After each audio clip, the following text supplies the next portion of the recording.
In today's video, we're doing something very special for a very special little young lady. And I'm going to show you how to turn this into this. So, without further ado, my name is Kelly, and let's get clacking. To start off with, instead of just having this plain, what I'm going to do is I'm actually going to paint it a base color, just so that if some of the brown starts showing through, then it won't look as bad. So let's paint it gray. And I'm going to paint both sides, just so that when you hold it up, it doesn't look weird.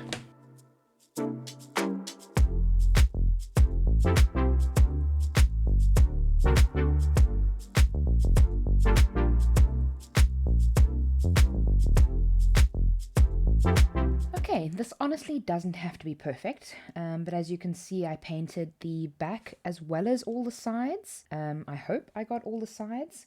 A few moments later. Okay, so this is mostly dry, and now what I'm going to do is I'm going to plan out roughly how I want the flowers to lie. I want to see which ones I want to use, because obviously these ones are quite big, but I've got lots of, smaller ones that I can use as well. So let's open the floodgates, and let's see if we can do some flower planning.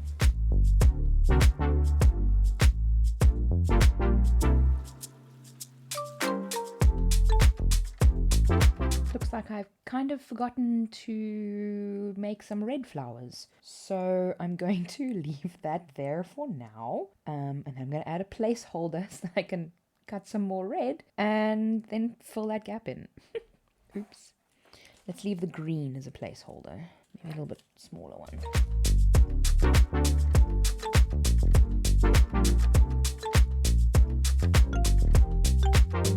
Okay, so what I'm going to do is I'm going to cut 1 or 2 red flowers and I'm going to roll them and then I will add them in there. Oops. Right, so what I've done is I've taken multiple different rolled flower designs and I've put them all on the same page. I've made them a little bit smaller because I don't really want big flowers for this particular design. And what I'm going to do is I'm then just going to load my cardstock onto my 12 by 12 and I'm going to feed it into my Cameo, and the Cameo is then going to cut all of them out. But obviously I wanted to show you what it looks like within Silhouette Studio just so that you can see.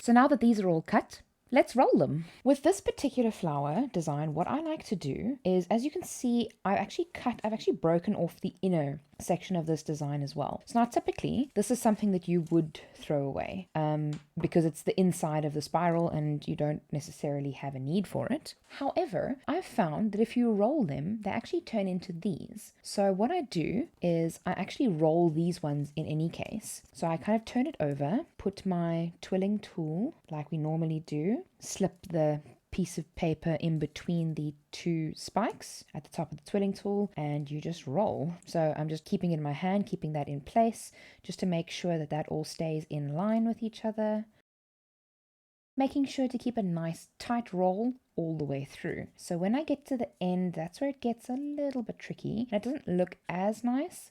So I pull the twirling tool out. I quickly grab my glue because I forgot to get it ahead of time. And with this one, I just put a little dollop of glue over here. I know that's more of a lottle than a little, but that's fine. Okay. Then I kind of just try and roll it in and flip it over like that, just so that this can stick there. And you can totally obviously release the flower when you do that as well, just to stick that down. And then I just hold it there for a few seconds because this one doesn't sit as nicely as the other ones, obviously, because it's not designed for that one. It works out a little bit different. So I just hold it there until it's stuck, take the glue off my fingers, and there you see now we have another flower. Oh, maybe this one wasn't so perfect, I mean, you can press the inside of the flower down because then it'll get stuck on the glue, and that's kind of what you want. But yeah, that's now we have an additional flower that we would have just thrown away. So I kind of like that technique. And then I'm just going to do 1 or 2. We've got almost everything that we need for our flower designs. Okay, so we stick it again inside in between the 2 spikes and we give it a tight twirl. Now this one I'm actually going to anchor to the bottom as much as I can. Every now and then, if I feel that this is getting a little bit loose, I hold this and I turn the twirling tool in the same direction just to make it kind of grip and tighten up the inside a little bit. But you need to be very careful when you do this, because if you do it too much, what will happen is you'll actually break off the inside. Now, it's not a problem in terms of the flower, but it is a problem in terms of using the twirling tool. So if you break off the bit that the twirling tool is stuck onto, you can turn the twirling tool, nothing will happen because it's not actually turning the flower. So then you'll have to manually turn the flower. I've done this so many times, or I've done that so many times rather. It's not really the end of the world, it just takes you a little bit longer. But if you want to get a slightly tighter circle twill thing, then that's kind of generally the way that I do it. Okay, so we add the glue on, just bending it up a little bit, and then release the flower. And then we can just stick that on the majority of the inside of the flower like that. Hold it for a few seconds just until it dries a little bit. And there we have our flower. I'm going to do one more. I will do the rest, but not on camera. That's essentially what it looks like when I'm not holding my thumb there or to keep it steady. Try to do, because otherwise it does that where it just goes a little bit haywire, but that's okay. Okay, fold that a little bit before we put the glue on this time. Release our flower. Now, if you want to adjust the flower a little bit, then this is the time to do it before obviously you've stuck it down. Because once you've stuck it down, you're going to struggle to get it loose. And this particular design of these flowers is not my favorite. Because it doesn't have... So this is the design, it's just slightly larger. It doesn't have a flat edge on the one side. So obviously the one edge is scalloped for the petals, but the other edge is not scalloped. So it's very difficult to work with because not all of it doesn't sit as nicely onto the backing like that. It doesn't all come down together. So when you try and stick it down like this, like that happens, not all of the pieces are actually making contact with the glue part. So it's just a little bit more difficult to work with. It does work and it does look quite pretty, and it uses a little bit less paper, but if you take the approach that what I showed you with this design, then you actually end up getting 2 roses or 2 flowers for the price of 1. So yeah, 6 of one, half a dozen of the other. I mean, this is the same, almost the same size, and there we get 1 and here we get 2, although this is going to be a lot bigger. These ones are going to be smaller, tighter flowers. So it just depends on what kind of flower you're looking for. That's also why I wanted to use a couple of different ones in this video. So in the last video I pretty much just used the same flowers, and I'll link it up in the info card if you want to take a look at that one. But we are all set with our flowers, so we are going to go on to the next step. Okay, so I now have my red flowers, and let's just see if we can, maybe we can even take that one out, put that one there. This might work better if we actually stick them all down. So what I'm going to do is I'm going to take these off and I'm going to stick them down, because I mean that one could look really, really nice over there. I'm going to then start sticking them down one by one. That's just a placement holder. So let's just get these off. I like to always lay them out a little bit in the beginning, just to make sure that my vision can actually come true. We've all experienced it where we think something looks nice and then we try it and it doesn't work. But by then it's too late. And let's get sticking. Maybe this type of glue doesn't like sticking to acrylic. Unless it does, and I just need to give it a little bit more time. Maybe I should use contact glue. I think I'm going to use some contact glue.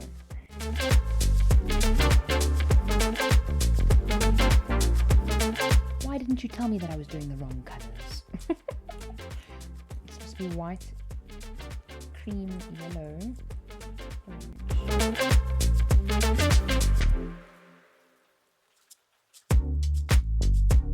I mean, technically with contact glue, what you should do is you should put an entire layer of contact glue on there. You put contact glue on this side and then kind of stick them down together. But ain't nobody got time for that. So let's just do it the lazy way.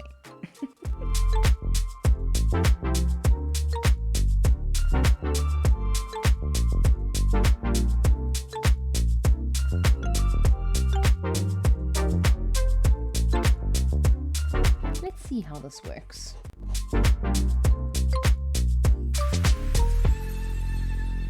Okay, so we're going to test to see if that works. Kind of hope it does.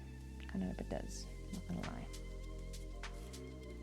Level it out a little bit.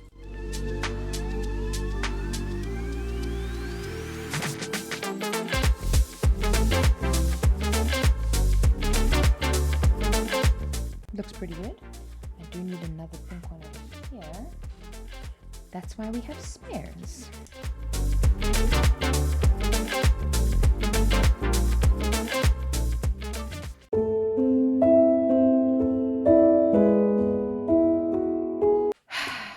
You guys, one day I will film a video where the entire thing is recorded in its entirety, but today is not that day.